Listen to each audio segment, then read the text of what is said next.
प्यारे बच्चों, पिछली क्लास में हम लोगों ने धारा मापी के बारे में पढ़ा था। धारा मापी दो तरह की थी।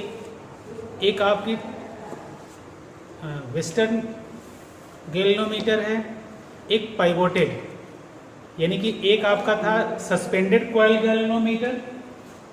पहला आपका था सस्पेंडेड कॉइल गैल्वेनोमीटर और दूसरा आपका था पाइवोटेड कॉइल गैल्वेनोमीटर। वहां पे आपने ये देखा कि जो सस्पेंडेड कॉइल गैल्वेनोमीटर है उसकी सेंसिटिविटी ज्यादा होती है, फिर भी हम ज्यादा इस्तेमाल करते हैं पाइवोटेड कॉइल गैल्वेनोमीटर का। क्यों? क्योंकि इसमें जो फास्फर ब्रांच की स्ट्रिप लगी होती है और इसको एक जगह से दूसरे जगह तक ले जाना ये कठिन कार्य है। इसके टूटने का डर रहता है और इसको लैब स्केल मेथड से रीड करते हैं। जो आप लैब में अपने देखते हो वो आपका पाइवोटेड कॉइल गैल्वेनोमीटर है, क्योंकि ये दो चूल पे स्थित होता है और इसको एक जगह से दूसरे जगह तक ले जाना सुविधाजनक है। ठीक है, तो अब जो गैल्वेनोमीटर का एमीटर और वोल्टमीटर में रूपांतरण है, हम इस पाइवोटेड गैल्वेनोमीटर को ही कन्वर्ट करते हैं। जो आपका पाइवोटेड कॉइल गैल्वेनोमीटर है, इस पाइवोटेड कॉइल गैल्वेनोमीटर को ही हम वोल्टमीटर में कन्वर्ट करते हैं और एमीटर में। तो आज आपको पहले हम पढ़ाते हैं conversion of galvanometer into ammeter.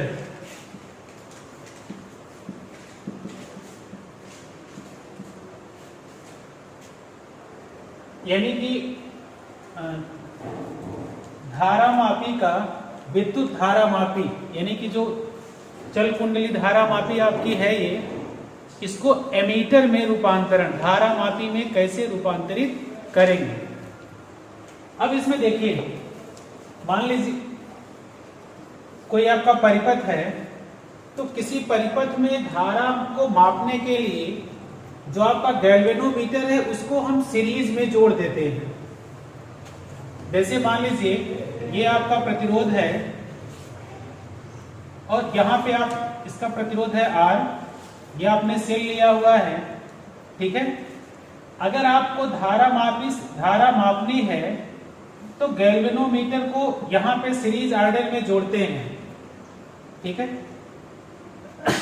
Series order में अगर आप जोड़ रहे हैं तो पहले जो धारा का मान होगा और जब आप धारा मापी जोड़ दोगे तो इस गैल्वेनोमीटर का भी कुछ प्रतिरोध होगा, तो ये धारा के मान को प्रभावित करता है। ठीक है, इसलिए जो धारा मापी आपकी बनाई जाती है, हम ये चाहते हैं कि धारा मापी का प्रतिरोध बहुत ही कम हो। तो धारा मापी का प्रतिरोध बहुत कम करने के लिए किया क्या जाता है कि जो आपकी धारा मापी है इससे एक प्रतिरोधक तार लगाते हैं कम प्रतिरोध का, जिसको हम कहते हैं शंटिंग, इसी को बोलते हैं। यानी कि धारा मापी के समांतर क्रम में एक प्रतिरोध लगा देना, यही प्रक्रिया क्या कहलाती है? शंट करना, शंटिंग जिसको बोलते हैं। तो शंट करने का लाभ क्या होता है? अब देखिए, अगर इस धारा मापी का प्रतिरोध ज्यादा भी हो तो ये शंट जोड़ देने से अवतुल्य प्रतिरोध कम हो जाएगा। क्यों? क्योंकि आपने ये पढ़ा हुआ है कि अगर दो प्रतिरोध समांतर क्रम में जुड़े हुए हैं तो इनका जो तुल्य प्रतिरोध होगा वो न्यूनतम प्रतिरोध से भी न्यूनतम होता है। तो इस धारा मापी का प्रतिरोध कम करने का क्या तरीका है? ये शंटिंग कर दी जाती है। अगर आप इसमें शंटिंग कर देंगे तो इनका जो तुल्य प्रतिरोध होगा वो इस संट के प्रतिरोध से भी कम हो जाएगा। ठीक है, अब इसी को मैथमेटिकली हम इस तरह से शो करते हैं कि जैसे मान लीजिए, ये तो आपका हो गया थियोरेटिकली, आपको ये समझना चाहिए। गणितीय रूप में हम ये कहें कि मान लीजिए कि ये आपकी बैटरी है और इसमें आप पहले I धारा प्रवाहित हो रही थी, तो यहां से आप लिखोगे कि I बराबर किसके है, E बाई R। ठीक है, जैसे ही आपने क्या किया, इसमें आपने एक गैल्वेनोमीटर ऐड कर दिया, धारा मापी जोड़ दिया, और अगर इसका प्रतिरोध मान लीजिए है RA, तो अब जो आपका I डैश होगा वो किसके बराबर हो जाएगा, E by R plus RA, है ना। जहां RA क्या है, ये इस गैल्वेनोमीटर का, जो आपका ये गैल्वेनोमीटर है, ये इसका तुल्य प्रतिरोध है। शंटिंग करने के बाद मान लीजिए कि जी इसका प्रतिरोध है और यस इसका है, तो यहां से हम कह सकते हैं कि 1/RA is equal to 1/G plus 1/S, जहां G क्या है, धारा मापी का प्रतिरोध है। ठीक है, अब देखिए, पहले आपका जो प्रतिरोध धारा का मान क्या था, E बाई R, बाद में क्या हो गया, I dash is equal to E by R plus R। तो धारा के मान में कितना परिवर्तन आया, तो I माइनस I डैश किसके बराबर हो जाएगा, E by R plus minus E by R plus RA। ठीक है, अगर आप इसको ध्यान से देखें यहां से, तो दोनों धाराओं का अंतर जीरो कब होगा, अगर RA का मान जीरो, जहां से ध्यान से देखिए E बाई R है, अगर RA का मान जीरो हो या बहुत कम हो, तो दोनों धाराओं के मान का जो अंतर है वो क्या आएगा, वो जीरो आएगा। तो यानी कि जो आपका आदर्श धारा मापी होना चाहिए, आदर्श धारा मापी का प्रतिरोध क्या होना चाहिए, जीरो। आदर्श धारा मापी के प्रतिरोध को जीरो करने या बहुत कम करने के लिए ही, जीरो करना तो पॉसिबल नहीं है, तो इसका प्रतिरोध न्यूनतम हो, न्यूनतम प्रतिरोध करने के लिए ही धारा मापी के साथ क्या करते हैं, एक प्रतिरोध के साथ शंटिंग करते हैं। और ये भी ध्यान रखिए, शंटिंग आप इस तरह से करते हो कि शंटिंग करके ही आप अलग अलग रेंज की धारा मापी बनाते हैं, जैसे मिली एमीटर है, एमीटर है ना। तो ये डिपेंड करता है कि आपने किस रेंज की शंटिंग यूज की है। जिस रेंज की धारा मापी आपको बनानी हो, उस रेंज के ही शंटिंग हम यूज करते हैं। अब यहां से देखिए, आप ऐसे कह सकते हो, if RA is equal to 0, then I minus I dash is equal to 0। यानी कि जो आपका धारा मापी है वो सही मान कब बढ़ेगा, जब आपके धारा मापी का प्रतिरोध लगभग शून्य। ठीक है, अब इसके बाद आता है आपका कि जो धारा मापी में आप शंटिंग करते हो वो किस रेंज की बनाते हैं और कैसे बनाते हैं, उसको देखिए। अब मान लीजिए कि ये आपका गैल्वेनोमीटर है, यहां से धारा I प्रवाहित हो रही थी और यहां पे आपने शंटिंग कर दी है। इसका प्रतिरोध मान लीजिए G है और इसका प्रतिरोध आपका S है। अगर यहां से धारा I आ रही है तो इस जंक्शन पे ये धारा दो भागों में बढ़ जाएगी। तो किरचॉफ के पहले नियम से अगर हम कह दें कि इसमें बहने वाली धारा का मान है IG, तो इसमें कितनी धारा बहेगी, I माइनस IG। तो यहाँ पे भी इस जंक्शन पे यहाँ से आएगा Ig और यहाँ से I माइनस Ig, यहाँ से आउटपुट पे निकलेगा I, यानी कि जितनी धारा प्रवेश की उतनी धारा बाहर निकल गई। अब यहाँ पे देखिए, अगर ये शंटिंग और ये गैल्वेनोमीटर दोनों किस क्रम में हैं? समांतर क्रम में। तो अगर हम इसको मान ले टर्मिनल A और इसको नाम दे दें टर्मिनल B, तो A और B के बीच का जो यहां पे विभवांतर है वही यहां पे विभवांतर होगा। ठीक है, यानी कि आप ये कह सकते हो कि A और B के बीच में जो दोनों सर्किट हैं ये किस क्रम में है? समांतर क्रम में है। तो समांतर क्रम की क्या प्रॉपर्टी है कि इसके बीच का जो विभवांतर है और इस प्रतिरोध के बीच के विभवांतर के बराबर होगा। आप ऐसे लिख सकते हो कि परिपथ में A व B के बीच धारा मापी व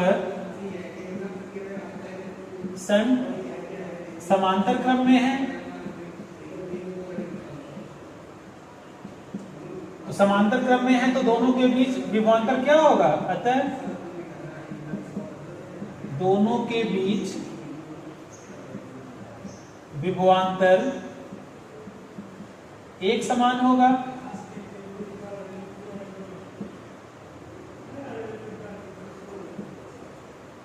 ठीक है, अब विभवांतर एक समान क्या होगा? देखिए यहां पे विभव कितना होता है?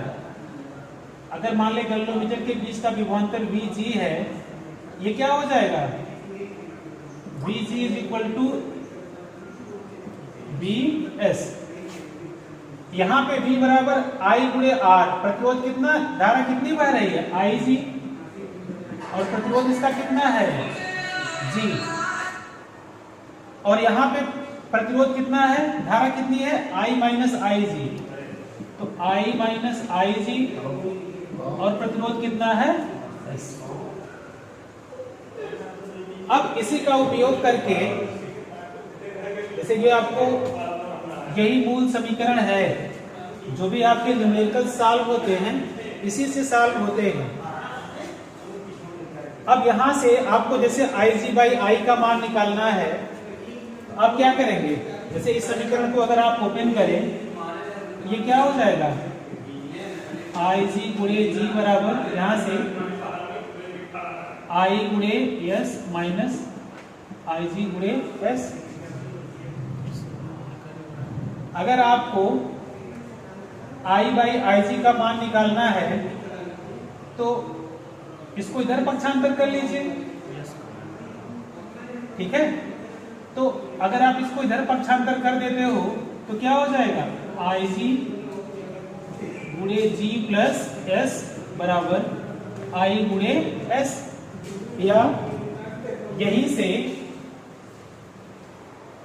देखिए, अगर आपको I बाई Ig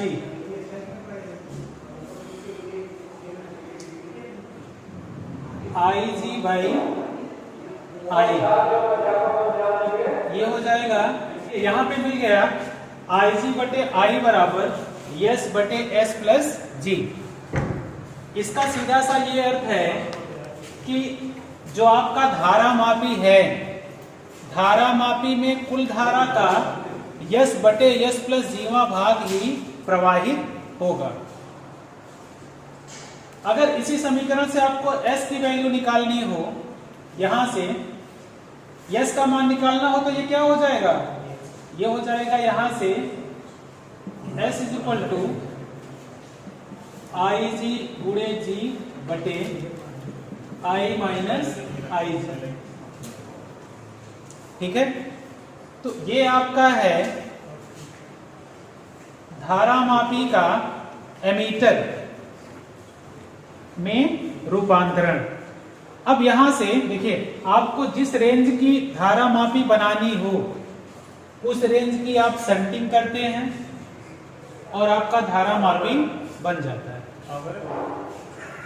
जो सबसे ध्यान दे, यहां से देखिए, सिर्फ आपको ये ध्यान देना होता है जब भी आप न्यूमेरिकल सॉल्व करें तो यहाँ पे इस तरह से परिपथ बना के और आप ये समीकरण बनाएं।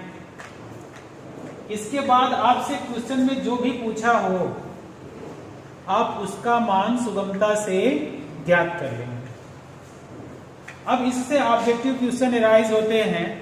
पहला तो ये है कि धारामापी को श्रेणी क्रम में जोड़ते हैं, ये आपको पता है, ठीक है। शंटिंग क्यों की जाती है? शंटिंग इसलिए की जाती है, शंटिंग के आपको दो कारण बताने होते हैं। पहला तो ये है कि शंटिंग करके आप अलग अलग रेंज की एमीटर बना सकते हैं, और दूसरा ये है कि शंट के जुड़ जाने से धारामापी के जलने का खतरा कम रहता है। क्यों? क्योंकि जो ये शंट है ये किसका काम करता है? बाईपास का, कि पूरी धारा इस गैल्वेनोमीटर से होकर के नहीं गुजरती है। और तीसरा फायदा यह होता है कि तुल्य प्रतिरोध गैल्वेनोमीटर का शंट के जुड़ जाने से कम हो जाता है। अब देखिए दूसरा आपका है conversion of galvanometer into voltmeter. यहां पे आपको पढ़ना है कि गैल्वेनोमीटर का वोल्टमीटर में रूपांतर है। गैल्वेनोमीटर को वोल्टमीटर में कैसे बदलते हैं? अब यहां देखिए,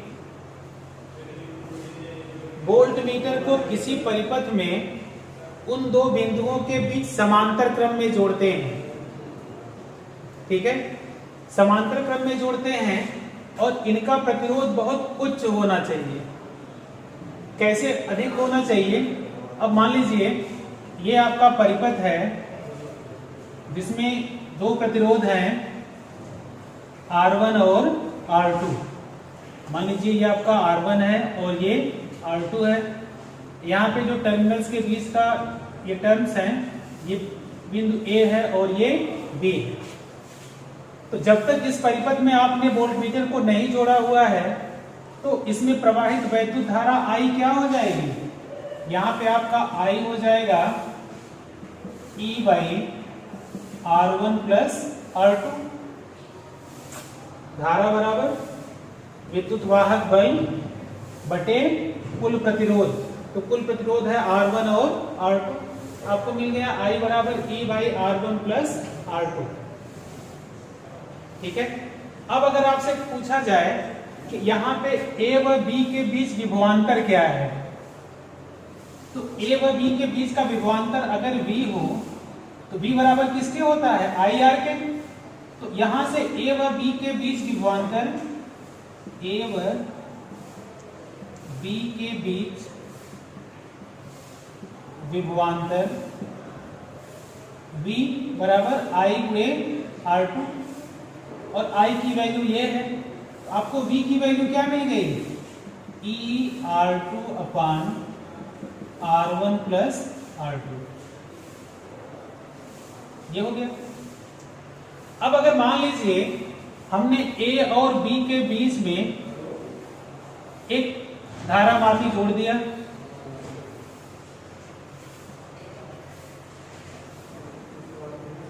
विभवमापी, और इसका प्रतिरोध है RV,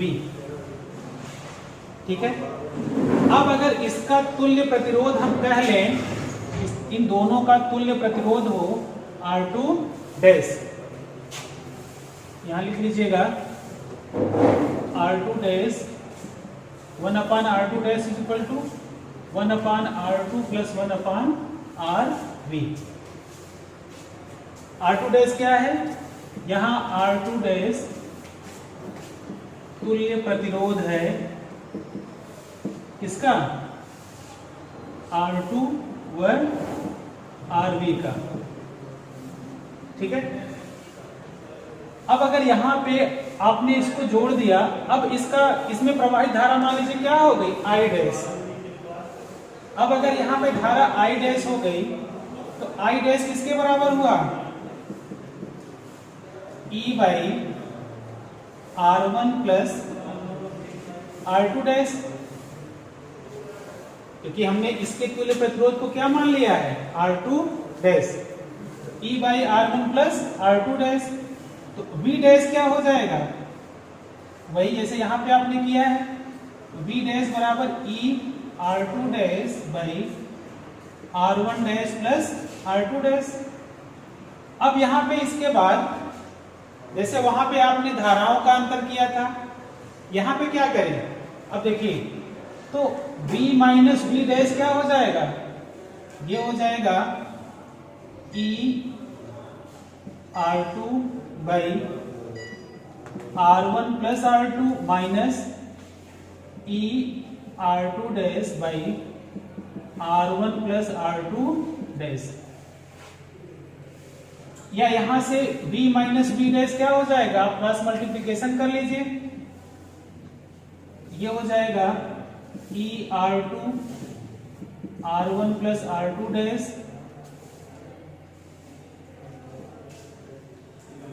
minus E R2 dash into R1 plus R2 dash upon R1 plus R2 into R1 plus R2 dash.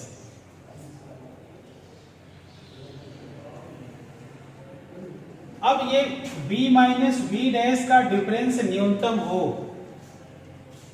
V और V डैश के डिफरेंस को न्यूनतम होने के लिए R2 minus E R2 dash, अगर जब आप यहां से इसको सॉल्व करोगे, ठीक है, तो अगर R1 का मान R2 के मान के R2 डैश के मान के बराबर हो जाए, R2 का मान R2 डैश के, अगर ये वैल्यू इस वैल्यू के बराबर हो जाए यहां से भी, तो ये कॉमन हो जाता, ठीक है। तो अगर ये R2 का मान R2 डैश के बराबर हो जाए, R2 का मान R2 डैश के बराबर हो जाए, ठीक है, तो ये V माइनस V डैश की वैल्यू क्या हो जाएगी, 0। तो R2 का मान R2 डैश के मान के क्या हो जाए, बराबर हो जाए, या आप ऐसे कह सकते हो कि 1 अपान R2 की वैल्यू क्या हो जाए, 1 अपान R2 डैश की वैल्यू के बराबर हो जाए। 1 अपान R2 डैश की वैल्यू यहां से देखिए, आपने यहां पे क्या लिखा हुआ है, यानी कि 1 अपान R2 डैश की जगह पे आप 1 upon R2 plus 1 upon RV लिख सकते हैं। तो ये हो गया आपका 1 upon R2 plus 1 upon RV। यहां से 1 upon RV is equal to क्या मिल गया, 0। 1 upon RV is equal to 0, तो RV की वैल्यू क्या हो गई, इनफाइनाइट। यानी कि जो आपका ये पूरा सिस्टम है, ये मैक्सिमम एग्जैक्ट वैल्यू कब रीड करेगा, जब आपके जो विभव मापी है उसका प्रतिरोध क्या हो, अनंत हो। बात समझ में आई कि विभव मापी का प्रतिरोध अगर RV का मान अनंत हो जाए, तो यहां पे V माइनस V डैश की वैल्यू 0 होगी। यानी कि जितना विभव वो पहले रीड करना चाहिए था, उतना ही ये बाद में रीड करेगा, लेकिन कब, जब आपका ये RV का मान क्या हो, इनफाइनाइट। ठीक है, तो ये आपको ध्यान में रखना है कि विभव मापी में विभव मापी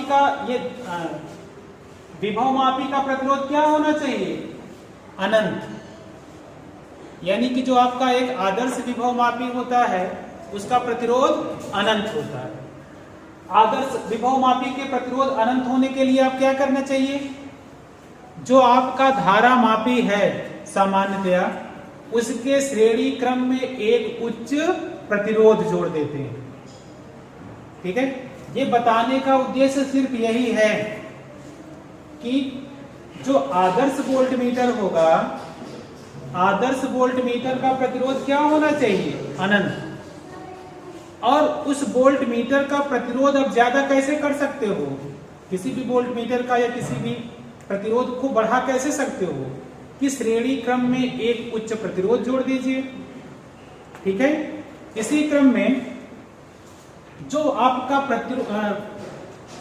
कन्वर्जन करते हैं गैल्वेनोमीटर का वोल्ट मीटर में, तो वोल्ट मीटर को गैल्वेनोमीटर में कन्वर्ट करने के लिए एक उच्च प्रतिरोध जोड़ते हैं। किस क्रम में? श्रेणी क्रम में। जैसे मान लीजिए कि आपका ये प्रतिरोध है R, और आप इसके साथ श्रेणी क्रम में एक आपको धारा मापी दी गई है। धारा मापी के साथ आप एक उच्च प्रतिरोध जोड़ेंगे, इसको R1 मान लीजिए, और यहां पे आप इसके साथ जोड़ते हैं एक उच्च प्रतिरोध R। ठीक है। अब यहां से जो ये वोल्टमीटर भी है, ये दोनों फिर वही बातें होंगी। ये किस क्रम में होना चाहिए? ये इसका अब तुल्य प्रतिरोध दोनों का ऐड किया जाता है। R का मान कैसा होना चाहिए? उच्च। सिर्फ इतना ध्यान देना है। और ये सिस्टम में कैसे जुड़ेगी? समांतर क्रम में। क्यों? क्योंकि आप विभवांतर मापते हैं, विभवांतर किन्हीं दो टर्मिनल्स के बीच में होता है। तो मान लीजिए पहला टर्मिनल आपका ए हो गया और दूसरा आपका बी हो गया। अब यहां से जैसे आपकी धारा आई आ रही है, यहाँ पे मान लीजिए धारा आपकी चली गई आई जी, इसमें होगी धारा आई माइनस आई जी। ठीक है।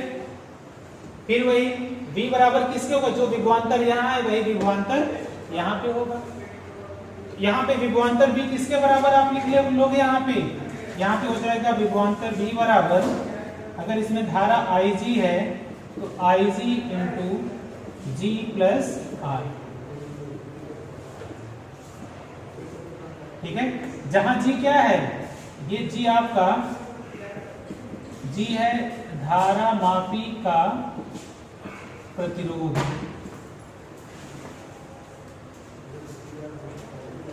ठीक है। इस प्रकार से आप धारा मापी को विभव मापी में रूपांतरित कर सकते हैं। ठीक है। अब सिर्फ दो बातें याद रखिएगा मूल रूप से। एक तो ये हुआ कि धारा मापी को एमीटर में बदलने के लिए धारा मापी के समांतर क्रम में अल्प प्रतिरोध की शंटिंग करते हैं,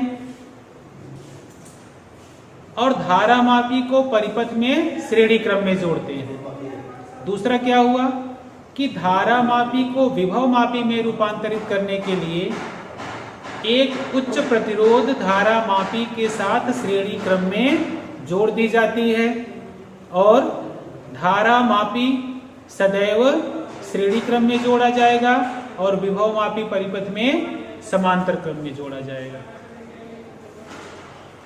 ठीक। शेष चर्चा अगले क्लास में।